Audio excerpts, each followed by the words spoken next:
definisi sumber dan penggunaan modal kerja.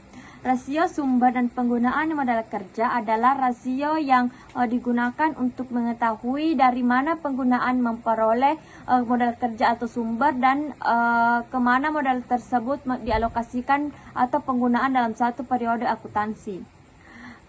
Analisis ini membantu perusahaan memahami perubahan pada aset lancar dan kewajiban lancar sehingga dapat menilai apakah modal kerja bertambah atau berkurang. Selanjutnya, definisi rasio sumber modal kerja.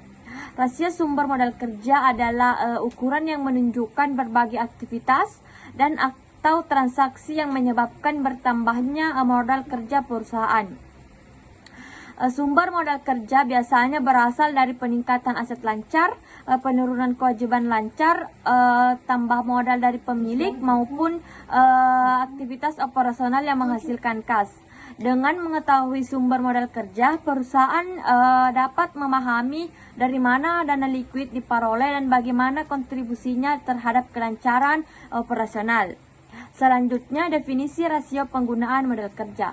Rasio penggunaan modal kerja berasal rasio yang menunjukkan aktivitas atau transaksi yang menyebabkan berkurangnya modal kerja perusahaan. Penggunaan modal kerja dapat berasal dari pembelian aset tetap, pembayaran kewajiban jangka pendek, pembayaran dividen, peningkatan persediaan, atau kegiatan investasi lainnya. Analisis ini membantu perusahaan memahami bagaimana modal kerja dialokasikan dan apakah penggunaan telah sesuai dengan kebutuhan operasional dan strategi finansial perusahaan.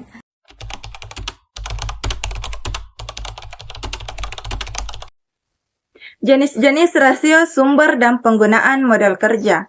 Yang pertama yaitu rasio sumber modal kerja.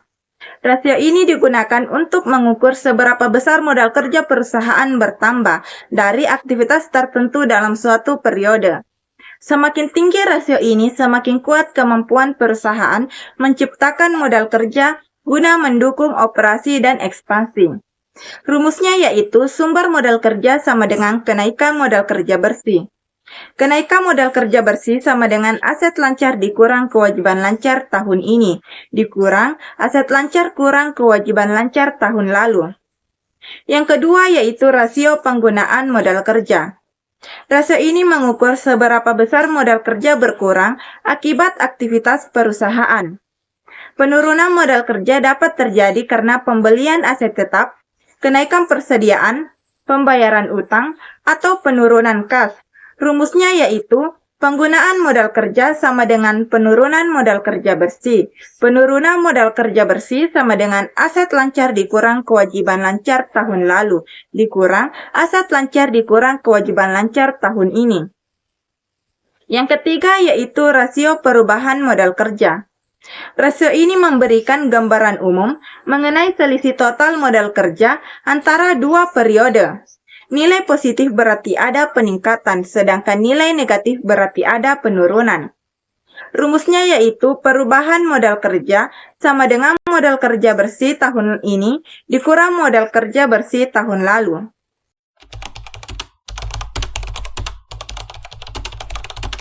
Nah, adapun tujuan dan penggunaan modal kerja yang pertama yaitu untuk mengetahui sumber terjadinya peningkatan modal kerja dalam satu periode.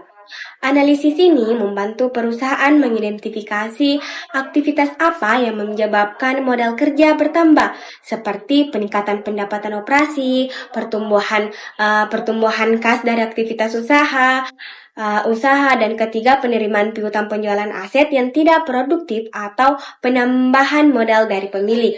Nah, adapun yang kedua yaitu untuk mengidentifikasi penggunaan dana yang menyebabkan penurunan modal kerja. Penurunan modal kerja dapat disebabkan oleh aktivitas seperti pembelian aset tetap, pembayaran utang jangka panjang, kenaikan biaya operasional, kenaikan persediaan, hingga pembagian dividen. Dengan analisis ini, manajemen dapat melihat apakah penggunaan dana tersebut jangka panjang atau justru menurunkan likuiditas perusahaan. Dan adapun yang ketiga yaitu untuk menilai efektivitas dan efisiensi pengelolaan modal kerja. Modal kerja yang baik adalah modal kerja yang dapat mendukung kegiatan operasional tanpa menimbulkan kelebihan atau kekurangan. Melalui rasio ini, manajemen dapat menilai apakah modal kerja telah digunakan secara efektif dalam mendukung aktivitas produksi, penjualan, dan distribusi. Jika modal kerja terlalu banyak menganggap dalam persediaan atau piutang, perusahaan dapat segera mengambil langkah perbaikan agar modal kerja tidak stagnan. 4. Untuk menilai kemampuan perusahaan dalam menjaga likuiditas jangka pendek. Dengan mengetahui pergerakan modal kerja, manajemen dapat menilai apakah perusahaan memiliki kemampuan membayar kewajiban jangka pendek seperti utang dagang, gaji karyawan, dan beban operasional lainnya. Stabilitas modal kerja menjadi indikator penting untuk melihat apakah perusahaan dapat bertahan dalam kondisi pasar yang tidak stabil atau menghadapi tekanan keuangan. Dan yang kelima yaitu untuk membantu perencanaan kebutuhan modal kerja di masa mendatang. Analisis ini memberikan gambaran yang jelas mengenai pola penggunaan dan kebutuhan dana. Dengan memahami pola tersebut, manajemen dapat memperkirakan kebutuhan modal kerja di periode berikutnya, terutama jika perusahaan berencana melakukan ekspansi, meningkatkan produksi atau menghadapi peningkatan permintaan pasar. Perencanaan yang tepat sangat penting agar perusahaan tidak mengalami kekurangan modal kerja di masa mendatang.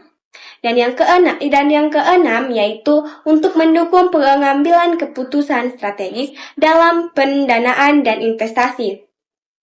Informasi sumber dan penggunaan modal kerja dapat digunakan sebagai dasar untuk menentukan apakah perusahaan perlu menambah modal, mengurangi beban, melakukan investasi baru, atau meningkatkan efisiensi operasional.